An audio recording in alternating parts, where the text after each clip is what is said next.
भगवान विष्णु जी और माता लक्ष्मी जी की कहानी। माता लक्ष्मी किन किन के घर निवास करती है। जय श्री कृष्णा दोस्तों, स्वागत है आप सबका हमारे YouTube चैनल पर। दोस्तों, आप अगर हमारे चैनल पर नए मेहमान दर्शक बनकर पधारे हैं तो इस चैनल को सब्सक्राइब कर लें, साथ ही साथ बेल नोटिफिकेशन ऑन कर लें ताकि आने वाला इम्पोर्टेंट वीडियो आप तक सबसे पहले पहुंचे। दोस्तों, कहानी पर गौर करने से पहले आपसे मेरी एक गुजारिश है कि आप हमारी वीडियो की समाप्ति होने तक बने रहें ताकि आपको बहुत ज्ञान मिलने वाला है। चलो दोस्तों, कहानी पर गौर करते हैं। एक बार भगवान विष्णु जी शेषनाग पर बैठे बैठे बोर हो गए। उन्होंने धरती पर घूमने का विचार मन में किया। वैसे भी कई साल बीत गए थे। धरती पर आए और वह अपनी यात्रा की तैयारी में लग गए। स्वामी को तैयार होता देख मां लक्ष्मी ने पूछा, आज सुबह सुबह कहां जाने की तैयारी हो रही है? विष्णु जी ने कहा, हे लक्ष्मी, मैं धरती लोक पर घूमने जा रहा हूं। तो कुछ सोचकर लक्ष्मी मां ने कहा, हे देव, क्या मैं भी आपके साथ चल सकती हूं? भगवान विष्णु ने 2 पल सोचा, फिर कहा, एक शर्त पर। तुम मेरे साथ चल सकती हो। तुम धरती पर पहुंचकर उत्तर दिशा की ओर बिल्कुल भी मत देखना। इसके साथ ही माता लक्ष्मी ने हाँ कह के अपनी मनवाली और सुबह सुबह मां लक्ष्मी और भगवान विष्णु धरती पर पहुंच गए। अभी सूर्य देवता निकल रहे थे। रात बरसात होकर हट चुकी थी। चारों ओर हरियाली हरियाली थी। उस समय चारों ओर बहुत शांति थी और धरती बहुत ही सुंदर दिख रही थी।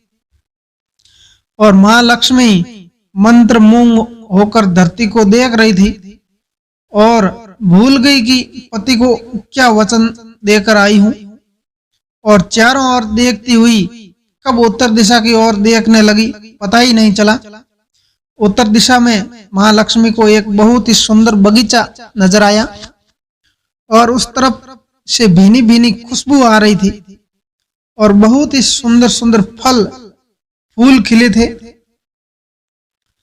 यह एक फूलों का खेत था और मां लक्ष्मी बिना सोचे समझे उस खेत में गई और एक सुंदर सा फूल तोड़ लाई। लेकिन यह क्या, जब मां लक्ष्मी भगवान विष्णु के पास वापस आई तो भगवान विष्णु की आंखों में आंसू थे।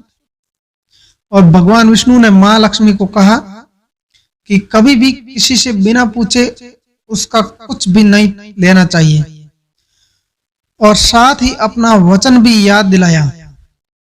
महालक्ष्मी को अपनी भूल का पता चला तो उन्होंने भगवान विष्णु से इस भूल की माफी मांगी। तो भगवान विष्णु ने कहा कि जो तुमने जो भूल की है उसकी सजा तो तुम्हें जरूर मिलेगी। जिस माली के खेत में तुम बिना पूछे फल तोड़ा है, यह एक प्रकार की चोरी है। इसलिए अब तुम 3 साल तक माली के घर नौकर बनकर रहो। उसके बाद मैं तुम्हें बैंकुट में वापस बुलाऊंगा। महालक्ष्मी ने चुपचाप सर झुकाकर हाँ कर दी। आजकल की लक्ष्मी थोड़ी ही थी और महालक्ष्मी एक गरीब औरत का रूप धारण करके उस खेत में मालिक के घर गई। घर क्या, एक झोंपड़ा था और मालिक का नाम माधव था। माधव की बीबी 2 बेटों और 3 बेटियों की थी। सभी उस छोटे से खेत में काम करके किसी तरह से गुजारा करते थे। महालक्ष्मी जब एक साधारण और गरीब औरत बनकर जब माधव के झोंपड़े में गई तो माधव ने पूछा, बहन, तुम कौन हो और इस समय तुम्हें क्या चाहिए? तब महालक्ष्मी ने कहा, मैं एक गरीब औरत हूं। मेरी देखभाल करने वाला कोई नहीं है। मैंने कई दिनों से खाना भी नहीं खाया है। मुझे कोई भी काम दे दो, साथ में तुम्हारे घर का काम भी कर दिया करूंगी। बस मुझे अपने घर में एक कोने में आसरा दे दो। माधव बहुत ही अच्छे दिल का मालिक था। उसे दया आ गई, लेकिन उसने कहा, बहन, मैं तो बहुत ही गरीब हूं। मेरी कमाई से मेरे घर का खर्च मुश्किल से चलता है, लेकिन अगर मेरी 3 की जगह 4 बेटियां होती तो मैं गुजारा करता था। अगर तुम मेरी बेटी बनकर जैसा रूखा सूखा हम खाते हैं उसमें खुश रह सकती हो तो बेटी अंदर आ जाओ।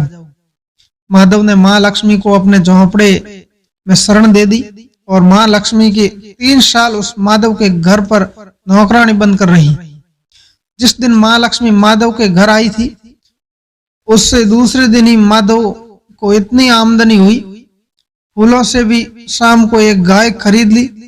फिर धीरे धीरे माधव ने काफी जमीन खरीद ली और सबसे अच्छे अच्छे कपड़े भी बनवा लिए और फिर एक बड़ा पक्का घर भी बनवा लिया। बेटियां और बीबी ने गहने भी बनवा लिए और अब मकान भी बहुत बड़ा बनवा लिया। माधव हमेशा सोचता था कि मुझे यह सब इस महिला के आने के बाद मिला है। इस बेटी के रूप में मेरी किस्मत आ गई है। मेरी और अब 2-5 साल बीत गए हैं, लेकिन माँ लक्ष्मी जब भी घर में और खेत में काम करती थी, एक दिन माधव जब अपने खेत से काम खत्म करके घर आया तो उसने अपने घर के सामने द्वार पर एक बैठी देवी स्वरूप गहनों से लदी एक औरत को देखा। ध्यान से देखकर पहचान गया, अरे यह तो मेरी मुंह बोली चौथी बेटी यानी वही औरत है, और पहचान गया कि यह तो माँ लक्ष्मी है। अब तक माधव का पूरा परिवार बाहर आ गया था और सब हैरान होकर माँ लक्ष्मी को देख रहे थे। माधव बोला, माँ मुझे माफ कर दो, हमने तेरे से अनजाने में ही घर और खेत में काम करवाया। माँ यह कैसा अपराध हो गया मुझसे, हे माँ हम सबको माफ कर दो। अब माँ लक्ष्मी मुस्कुराई और बोली, माधव तुम बहुत ही अच्छे और दयालु व्यक्ति हो। तुमने मुझे अपनी बेटी की तरह से रखा, अपने परिवार में सदस्य की तरह से। इसके बदले मैं तुम्हें वरदान देती हूँ कि तुम्हारे पास कभी भी खुशियां और धन की कमी नहीं रहेगी। तुम्हारे सारे सुख मिलेंगे जिसे तुम हकदार हो। और फिर माँ ने स्वामी के दोबारा भेजे रथ में बैठकर बैंकुट चली गई। जय श्री माँ लक्ष्मी। दोस्तों कैसी लगी कहानी कमेंट करके जरूर बताना।